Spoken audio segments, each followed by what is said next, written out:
Imagine a home that transcends generations, where dreams planted decades ago finally take root. This is the story of a New England house that's more than just a structure, it's a legacy. Designed by Gil Schafer, this magnificent shingled residence overlooks Lake Champlain, with views stretching all the way to Canada. But here's where it gets fascinating. Its creation was sparked by a father's foresight, urging his son to buy a piece of land long before the family was ready to build. And this is the part most people miss. It's not just a house, it's a gathering place, a testament to the power of multi-generational dreams.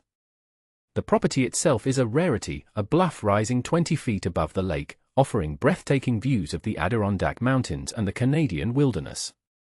The son, a native of the region, was nudged by his father, a conservative banker, to purchase the land despite being decades away from developing it. "It's a great piece of property," the father said. "Someday you'll do something with it." Little did they know, this advice would sow the seeds for a home that would unite generations. As time passed, the family grew, children, grandchildren, nieces, and nephews, all drawn to this place for holidays and spontaneous gatherings.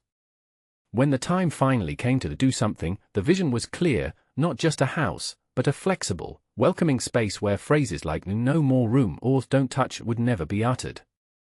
But here's where it gets controversial. Balancing this dream with zoning restrictions and stylistic preferences became an architectural tightrope walk. The first challenge? Zoning.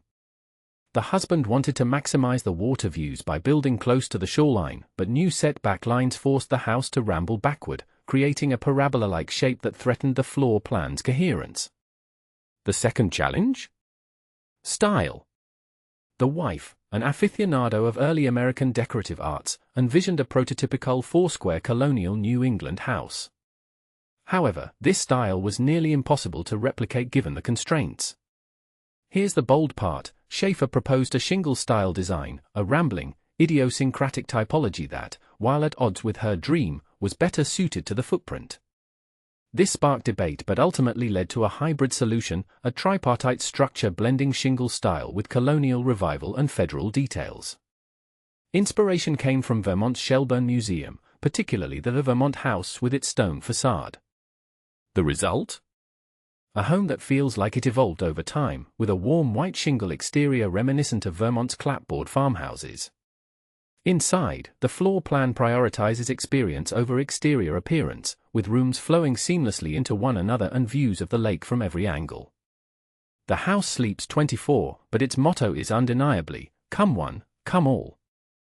And this is the part most people miss. The property includes 3 additional structures: a stone lake barn with a 17-foot dining table, a tennis pavilion that doubles as an ice rink in winter, and a beach house for barbecues and bonfires. Each space is designed for maximum pleasure and connection, reflecting the family's playful, inclusive spirit. The interiors, curated with longtime decorator Patti Smith, feature a mix of 18th and 19th century English, American, and Scandinavian antiques. The wife's collection of antique textiles adds a personal touch, ensuring the home feels lived in and unpretentious. Landscape designer Deborah Nevins enhanced the natural setting, creating moments of surprise, like an open meadow framing a tantalizing glimpse of the lake, that build anticipation before revealing the full view. What began as a father's advice has become a gift to generations, a home that prioritizes the deep pleasures of everyday life over high style. Here's the thought-provoking question: in an age of fast-paced design trends, is there still value in playing the long game with our dreams? This house suggests the answer is a resounding yes. What do you think? Does this approach to architecture and family legacy resonate with you, or is it a relic of the past? Let's discuss in the comments.